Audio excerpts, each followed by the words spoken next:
Жители 8 городов и одного поселка Коми голосуют за объекты для благоустройства в своих муниципалитетах. Набравшие наибольшее количество голосов территорий попадут в адресный перечень федерального проекта формирования комфортной городской среды. Это значит, что именно эти объекты будут отремонтированы в будущем 2023 году. А чтобы было учтено как можно больше голосов, на улицах этих муниципалитетов работают волонтеры. Они помогают жителям сделать свой выбор. Елена Кононова о том, как это работает.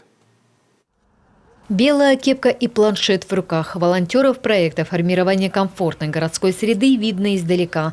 13 добровольцев ежедневно, точно по графику, выходят на улицы столицы. Молодые люди помогают горожанам проголосовать за ту или иную территорию, которую, на их взгляд, необходимо привести в порядок в первую очередь.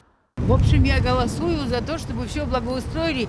Ходить можно было по дороге, не падать каждый раз. На той стороне что там будет? Ну, вроде трубы привезли, наверное, что-то будет. Будем надеяться.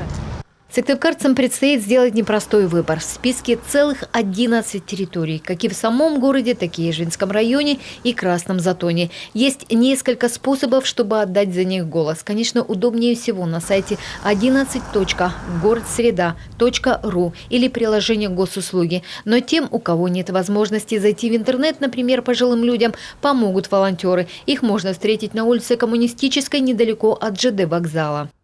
Мы вот подходим, спрашиваем, хотят ли проголосовать. С них требуется только номер телефона и голос. Хотят ли они это сами. На номер телефона приходит звонок, и последние 4 цифры надо только сказать, и все. А это Сосногорск. Местные жители активно включились в голосование. В этом году для благоустройства им предлагают 4 объекта. Один из них – старая детская площадка на улице Оплеснина. Планируем провести здесь освещение, установить урны, скамейки, то есть благоустроить территорию именно с пожеланием местного населения. Еще один объект – памятник «Слава труду» на улице Пионерской. В случае победы в голосовании здесь обновят освещение, установят подсветку. Преобразится и информационная доска. Саму скульптуру отреставрируют. Постамент требует ремонта, требует нового оштукатуривания, возможно, покрытия, и сама скульптура требует новой покраски. Все это будет предусмотрено в рамках благоустройства в случае победы данной территории. Территорию ждет озеленение, а в мини-сквере за памятником обустроят тротуар. Место здесь тихое и красивое, отлично подходит для отдыха горожан.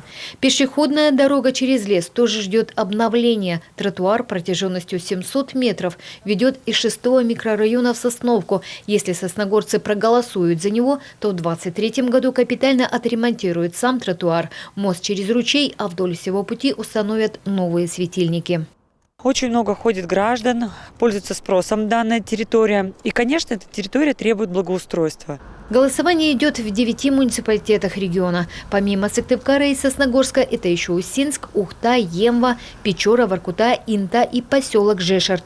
У жителей этих районов есть чуть больше месяца, чтобы определиться с тем, какую же территорию нужно благоустраивать в первую очередь. Свой выбор нужно сделать до 30 мая. Елена Кононова, Наталья Юрьевна, Иван Богомолов, Олег Юшков, телеканал Юрган.